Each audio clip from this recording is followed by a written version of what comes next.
होता है। बोलो कार्तिक महात्म की जय। एक जाट था, एक भाट था।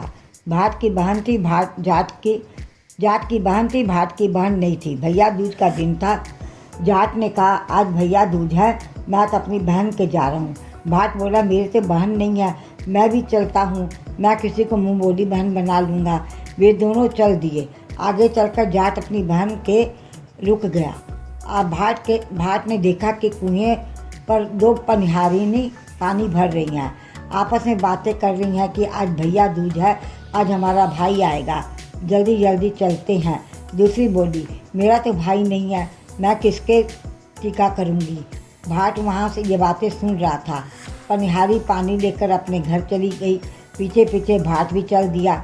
वह घर जाकर मटका रखकर चरखा काटने लगी है, काटने को बैठ गई। जाकर भाट ने कहा जीजी राम राम। वह जो खड़ी हुई तो चरखे का तार टूट गया, वो जुड़ा नहीं। वह भाई से कैसे मिले। वह भगवान से प्रार्थना करने लगी कि तार जुड़ जाए तो मैं भाई से मिलूं। तार जुड़ गया और वह भाई से मिल ली। पड़ोसियों से पूछने लगी प्यारा पावना आया है तो चावल कैसे बनाए। पड़ोसन ने कहा तेल से चौंका दो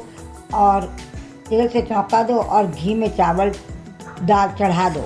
ना चौंका सूखे ना चावल गले, भैया भूखा बैठा रहा।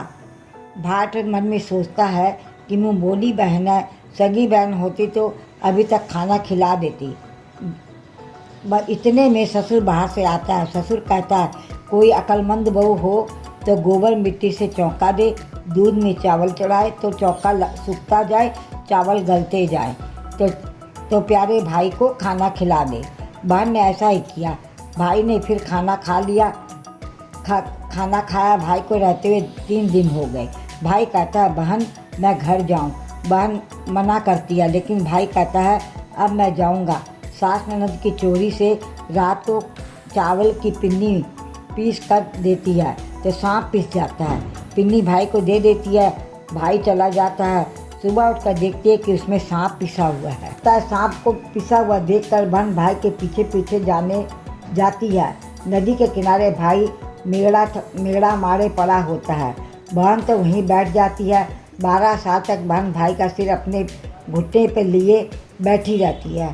किकर बोलती है काटे काट कितिली काटे, लगा फूल तोड़ माथे लगा, सोता वीर जगाती। बहन कहती है कि एक बार और बोल। फिर वह बोलती है। बहन फिर कहती है कि एक बार और बोल। तो किकर तीसरी बार बोलती है। तब बहन फूल तोड़कर भाई के माथे पे लगाती है तो भाई खड़ा हो जाता है और कहता है बहन मैं तो बहुत सोया। बहन कहती तुझसे तो 12 साल हो गए सोए हुए। भाई बहन से कहता है अब तुम घर जाओ। भाई मैं घर कैसे जाऊँ, मैं तो 12 साल हो गए। ते सोता भरता छोड़ा, पूत पालने छोड़ा, दूध औरता छोड़ा, घर के बाहर से ही तेरे पीछे चली आई। अब तो भाई मैं तेरे साथ ही चलूँगी। वहाँ से दोनों भाई बहन चल देते हैं। रास्ते में बहन को प्यास लगती है। वह भाई से कहती है मुझे प्यास लग रही है। भाई बोला यहाँ पर कहीं पानी नहीं है। आगे चलते हैं तो बड़े ही किवाड़ बना रहे हैं। भाई कहता कि बहन कहीं वहीं से पानी पी जाओ। तो वहाँ बड़े ही किवाड़ जड़ रहे थे। बहन पूछती है कि किवाड़ किसके लिए जड़ रहे हो। बड़े ही कहता है तुम अपना काम करो। नहीं मैं तो पूछ कर जाऊँगी। बड़े ही कहता है एक बुढ़िया है, जब वह मरेगी उसकी छाती पर या किवाड़ जड़ेंगे। वह पूछी इसका उपाय क्या है। वह बोली कि उसके 7 बेटे थे, 6 मर गए, 7वें की बारी है। कोई बुआ हो या बहन हो तो सारे काम अशुभ करे तो भाई जिंदा रहेगा। बहन कहती है फिर उसका उपाय बताओ, क्योंकि उसका मुँह बोला भाई उस बुढ़िया का 7वां बेटा था।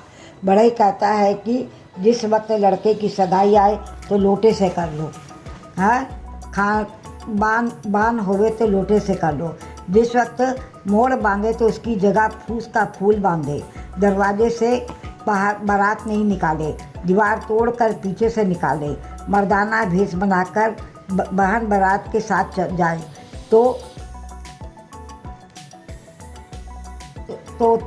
ने करवा ले और एक पाली ले ले। जिस वक्त भैया फेरे पर बैठे नाग आएगा तब सब नाग को घड़िया में कर लेना। फिर नागिन आएगी उसे वचन भरवा लेना। जब वचन भरवा ले तो एक वचन, 2 वचन, तीसरा वचन नरक कुंड में पड़े। तब नागिन से कह के मेरे सातों भाई और सातों भाभियों को छोड़ दो। वह कहेगी पापिन इफ्तारी तूने बहुत दगा किया, जो जा तुझे बख्शा। तेरे सातों भाई और सातों भाभियाँ को छोड़ दिया। बहन ने ऐसा ही किया। सातों घोड़े और सातों डोले आए तो बहन सबको लेकर बारात के साथ वापस आती है। बुढ़िया फूस के कुल्ले में जा पड़ी। वह सोचती है कि मेरे होते आया वही होगा। 6 तो मेरे जा चुके हैं, अब 7वें की बारी है। इतने में सब आते दिखाई देते हैं तो पड़ोसन कहती है तेरे सातों बेटे बहू भी आ रहे हैं। बुढ़िया कहती है तुम हंसी नहीं करोगी तो कौन करेगा। तो वह कहती कि नहीं हम सच कह रहे हैं, तेरी बेटी भी आ रही है। बुढ़िया बोली अगर सब आ रहे हैं तो बेटे की पगड़ी, बहू की चुंदड़ी और मेरी आँखों के जाले, कानों के ताले खुल जाए। तब वैसा ही हो गया। माँ बेटी को आशीर्वाद देती है कि तेरा भाग बेटी। माँ से कहती है कि तेरा भाग। फिर वह बुढ़िया को सारी कहानी सुनाती है। तब सब खुश हो जाते हैं। बहन को भाई और माँ बेटी की बहुत धन देकर विदा करते हैं। जैसे उसको भाई मिला वैसे सबको मिलो। बोल कार्तिक महात्म की जय, भैया दूज की जय।